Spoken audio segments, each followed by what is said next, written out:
Selamat siang, perkenalkan nama saya Noviani Matul Zakiah. Di sini saya akan mempresentasikan artikel jurnal ketertarikan siswa pada materi desain grafis dalam mengajar online. Berikut kita masuk ke pendahuluan. Coronavirus yang terjadi selama 2 tahun ini sangat berdampak besar kepada masyarakat luas. Dikarenakan COVID-19, sistem belajar mengajar menjadi terganggu. Semua pembelajaran jadi menggunakan e-learning untuk mencegah penyebaran virus corona. Dan kita juga harus menaati protokol kesehatan. Semua serba online, entah menggunakan sosial media maupun menggunakan penunjang lain seperti Zoom Meeting atau Google Meet. Di media pembelajaran yang diterapkan oleh tenaga pendidik masih menggunakan pembelajaran PowerPoint dengan menerangkan membaca materi. Meski pembelajaran dengan cara virtual, mengingat pandemi seperti ini, mau atau tidak pembelajaran harus tetap berjalan. Tugas seorang pengajar untuk menciptakan suasana kelas yang lebih konduktif, menyenangkan, dan menarik minat siswa, yaitu dengan memilih dan mengembangkan pembelajaran dengan desain grafis sebagai pengaruh dari minat pembelajaran. Di sini ada beberapa media dalam desain grafis yang dapat menarik minat belajar, salah satunya dengan memanfaatkan perangkat Adobe. Kita lanjut ke metode penelitian. Metode penelitian ini bertujuan untuk pengukuran memahami materi pembelajaran yang diberikan serta ketertarikan belajar secara virtual. Data pada penelitian ini diambil dari pengaruh desain dalam ketertarikan belajar virtual dengan materi desain grafis. Rancangannya mengukur efektivitasnya melalui kuesioner dan praktik. Mencari tahu ketertarikan dan pemahaman untuk belajar mengenai desain secara virtual berbasis online dengan minat materi presentasi menarik minat belajar. Di pengumpulan data berupa tinjauan teori kuesioner dan observasi berupa praktikal dalam penelitian tentunya harus dilakukan secara ilmiah dan sistematis serta didukung oleh teori dan juga literatur mengenai desain. Data kuesioner ini bertujuan untuk mengetahui seberapa banyak pengaruh desain grafis terhadap minat untuk mengikuti praktek pembelajaran secara virtual, mengenai dasar-dasar desain grafis, dan juga seberapa tertarik dalam mengikuti materi pembelajaran hingga mereka dapat memahami apa yang disampaikan. Di sini ada juga hasil penelitian.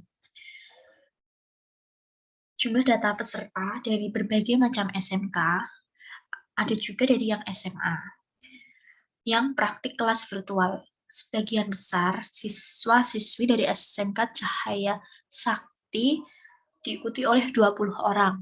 Ada juga dari SMK 30 Jakarta dengan 6 orang. Selain itu, ada juga data absensi untuk melihat seberapa banyak siswa-siswi yang tertarik untuk datang pada kelas virtual selama 2 hari dalam 2 minggu, atau 1 minggu sekali. Setelah dilihat dari data, 23 orang datang untuk kelas virtual pada hari pertama dan 10 orang pada minggu kedua. Yang minggu pertama, kelas yang menggunakan kelas virtual desain yang interaktif, sedangkan yang di minggu kedua, kelas biasa tanpa adanya elemen desain. Munculnya nilai skor didapatkan dari jumlah nilai rata-rata dari jumlah jawaban sangat setuju hingga jawaban sangat tidak setuju dibagi jumlah responden. Kita lanjut. Nah, menurut tabel di samping, menunjukkan bahwa ada sebagian siswa-siswi yang tidak keberatan dengan metode pembelajaran seperti biasa tanpa adanya elemen. Tetapi siswa-siswi tidak setuju dengan perkuliahan dengan satu arah dan tidak interaktif lebih menarik. Sedangkan dapat dilihat di hasil skor pada tabel berikut, bahwa siswa-siswi lebih tertarik dan memahami materi desain dengan menggunakan metode yang interaktif. Salah satunya dengan mendesain materi PPT dan melakukan praktik sambil mendengarkan teori.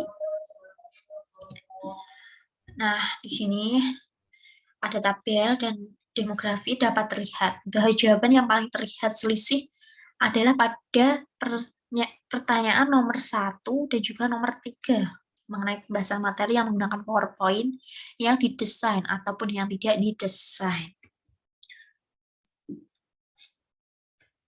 Kita lanjut ke pembahasan. Dari penelitian ini tadi,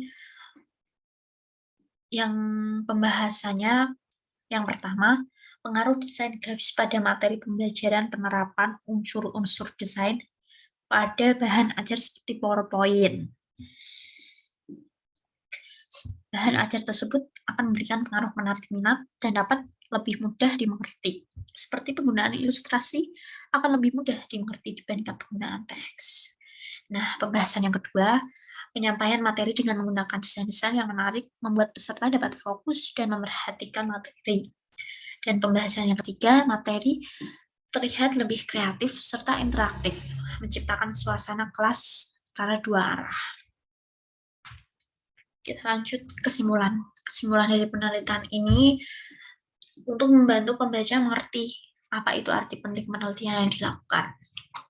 Kesimpulan bukanlah ringkasan dari topik utama penelitian, melainkan intisari dari temuan penelitian. Berikut ada beberapa kiat praktis. Yang pertama, nyatakan kesimpulan dengan singkat, padat, dan jelas, langsung pada intisari dari temuan penelitian.